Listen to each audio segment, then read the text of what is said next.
Hey guys, what's up? I'm Erin and welcome back to the channel. When you change jobs, there's one big question that follows you.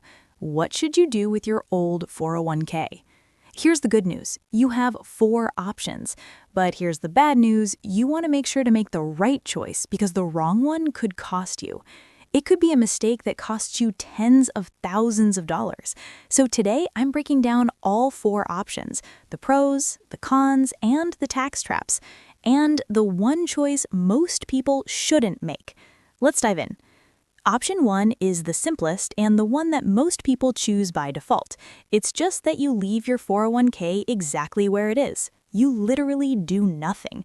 Your money just stays with your former employer. And this one can absolutely make sense, but let's walk through when this is the best choice. The pros. First, it's obviously the easiest. There's no paperwork, no transfers, no waiting. Second, some 401ks offer institutional class funds, which are incredibly cheap, often even cheaper than what you can find in an IRA. So for plans that have those options, this can be a huge advantage. Third, 401ks come with full IRSA protection, and that is going to give you some of the strongest creditor protections available. And finally, if your old plan is just genuinely excellent, this might actually be the best place for your money to live. But there are some downsides. 1, you can't make new contributions once you've left the job. 2, the investment menu is limited. If you didn't love the fund choices before, nothing changes. 3, you're really at the mercy of your old employer. They can change plan providers, fees, investment options, and you get absolutely zero say. And 4, this is how people end up with orphan accounts, those forgotten 401ks from old jobs that tend to go missing from time to time. It's estimated that there are roughly 31.9 million forgotten 401k accounts, collectively holding over $2.1 trillion in retirement assets. And the average balance in one of these accounts is estimated to be around $67,000. So this is absolutely something you do not want happening to you. If you decide to leave your 401k with a former employer, make sure that you keep tabs on it. Leaving your money behind is a solid option so long as your former 401k was truly exceptional and you had access to ultra-low-cost index funds. Or maybe you're 55 and older and you want to use the rule of 55. And all that means is this. If your plan allows for it and you leave your job in the year you turn 55 or later for any reason, you can access that 401k penalty-free. You don't have to wait till the traditional age of 55 and a half. And if you're an early retiree, this can be a huge perk for accessing funds during those in-between years.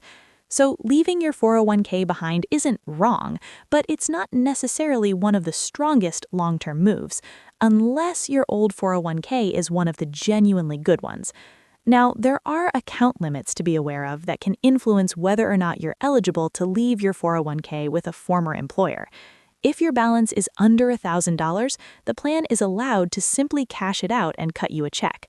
If it's between $1,000 and $5,000, they can generally remove you from the plan and force you to roll it into an IRA.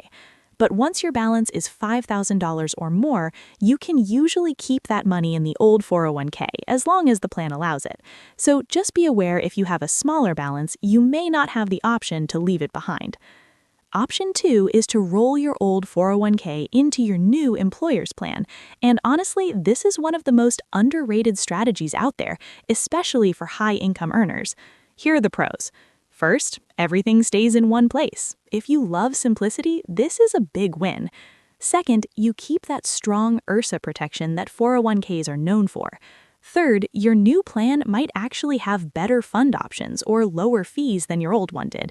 And the big advantage that many people don't even realize is that rolling into your new 401k helps you stay eligible for a clean Roth backdoor IRA. Here's why. The backdoor Roth only works cleanly if you have $0 sitting in a traditional IRA. And this is because the IRS uses what's known as the pro rata rule, which looks at every single dollar you have across all IRAs when you do a Roth conversion. But 401k dollars do not count in this formula. When it comes to the IRS's pro rata rule, those dollars are kind of invisible. So by moving your old 401k to a new 401k, you keep that money out of an IRA bucket and you keep those IRA buckets clean. Just to be clear, rolling a 401k balance from a previous employer to a current employer doesn't do anything about any other traditional IRA balances you have. What it does is it prevents you from adding a new traditional IRA or new traditional IRA dollars to the mix, and can help keep this cleaner if you don't have a traditional IRA in play. Now, for a few drawbacks. Some 401k plans don't accept roll-ins at all. The process itself can be slow, it could take a few weeks, which could mean that your money's out of the market longer than you would like. And quite frankly, the investment options at your new employer might not be ideal, or they might not have the best options. So who is this option great for? Well, it's great for those high-income earners who want to leave the option open to do a backdoor Roth every single year. It's great for those who want simplicity and want to keep all their investments in one account. Or it can also be great for those who know that their new employer has better investment options, or investment options that are available at a lower cost. So if you are a simplicity-first person, it can absolutely be a great move to roll an old plan into your new one. Option 3 is to roll your old 401k into an IRA, and honestly, this is the option that most financial planners love, and there's